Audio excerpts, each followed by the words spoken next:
যখন ভারতের পররাষ্ট্রমন্ত্রী জয়শঙ্কর সাহেব এই ধরনের জবাব দেন না, তখন তা দেখার মজাই আলাদা। কারণ ভারতের রাজনৈতিক ইতিহাসে তিনিই একমাত্র এমন একজন পররাষ্ট্রমন্ত্রী যিনি এই শ্বেতাঙ্গ গোরে লোগোকে উপযুক্ত জবাব দেন, তাও আবার তাদেরই ভাষায়। আর এই কারণেই শুধু ভারতে নয়, ইরান এবং রাশিয়া পর্যন্ত পররাষ্ট্রমন্ত্রী জয়শঙ্কর সাহেবের যথেষ্ট প্রশংসা করা হয়। এবং আজ তিনি ঠিক এমনই একটি জবাব দিয়েছেন যার ফলে রাশিয়া বেশ খুশি হবে। তো পুরো খবরটি কি, চলুন বিস্তারিতভাবে বুঝে নেওয়া যাক। তো দেখুন, আপনাদের সামনে কিছু আর্টিকেল থাকবে যাতে পরিষ্কার স্পষ্ট ভাষায় লেখা রয়েছে যে যুদ্ধের কারণে মার্কিন ট্রেজারি বিভাগ ইরান এবং রাশিয়ার ক্রুড অয়েলের উপর আমেরিকাকে যে ওয়েভার দিয়েছিল, অর্থাৎ নিষেধাজ্ঞায় ছাড় দিয়েছিল, তাতে বিশ্বের তেল সরবরাহ বজায় থাকে। সেই ছাড় এখন শেষ হতে চলেছে।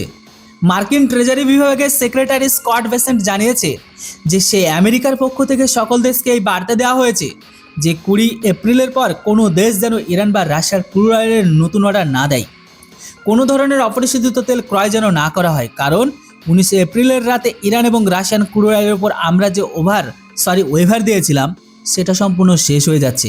অর্থাৎ এর আগে রাশিয়ান তেলের ওপর যে স্যাংশন বা নিষেধাজ্ঞা লাগানো হয়েছিল তা এখন পুনরায় কার্যকর হতে যাচ্ছে। তাই দয়া করে কেউ ইরান বা রাশিয়া থেকে তেল কেউ কিনবেন না, অন্যথায় আপনাদের ওপর নিষেধাজ্ঞার সম্মুখীন হতে পারে।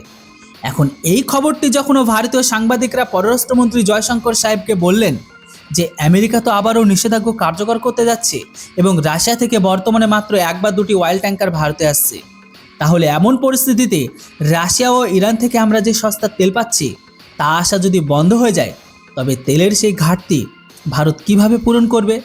তো এরই জবাবে ভারতের জয়শঙ্কর সাহেব জানিয়েছে যে ট্রাম্প যখন ভারতের উপর 50% ট্যারিফ বসিয়েছিল তখনও আমরা রাশিয়া থেকে তেল কেনা বন্ধ করিনি, তবে এখন কিভাবে বন্ধ করতে পারি?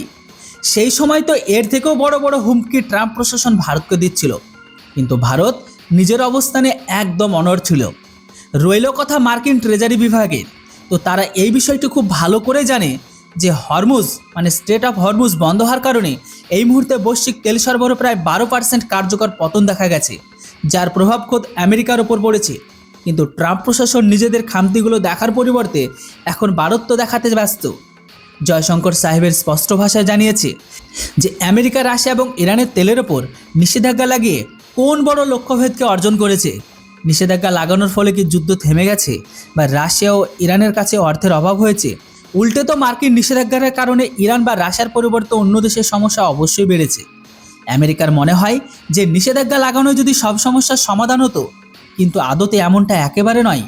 আজ আমেরিকার একটি সিদ্ধান্ত বিশেষ করে ইরান আর রাশিয়ার তেল নিয়ে কার্যকর প্রমাণিত হয়নি, যে কারণে আজ অনেক দেশ আমেরিকা থেকে নিজেদের দূরত্বকে বজায় রাখছে, কারণ আমেরিকার স্যাংশন ছাড়া আর কিছুই দেখতে পায় না চোখে। ভারতের কথা বললে ভারত না থেমে রাশিয়া হোক বা অন্যান্য দেশ তেল ক্রয় করা জারি রাখবে। আমেরিকার পক্ষ থেকে ছাড় পাওয়া যাক বা না যাক, আমরা তেল কেনা চালিয়ে যাব আমাদের যেখানে প্রফিট, কারণ এটি আমাদের জ্বালানি চাহিদা, এটি আমাদের মর্যাদা এবং অস্তিত্বের প্রশ্ন, যাকে আমরা অন্য কোনো দেশের স্যাংশনের ভরসায় একদমই ছেড়ে দিতে পারি না। এখন আমরা 1 সেকেন্ডের জন্য থামবো না, বরং যতটা সম্ভব অপরিশোধিত তেল সংগ্রহ করব, যাতে বাকি দেশগুলোর মতো ভারতে জ্বালানি সংকট তৈরি না হয়।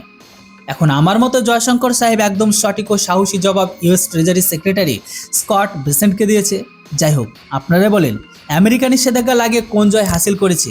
তো আপনি কি জয়শঙ্কর সাহেবের জবাবে একমত কিনা কমেন্ট করে অবশ্যই জানান। Thanks for watching. জয় হিন্দ, বন্দে মাতরম।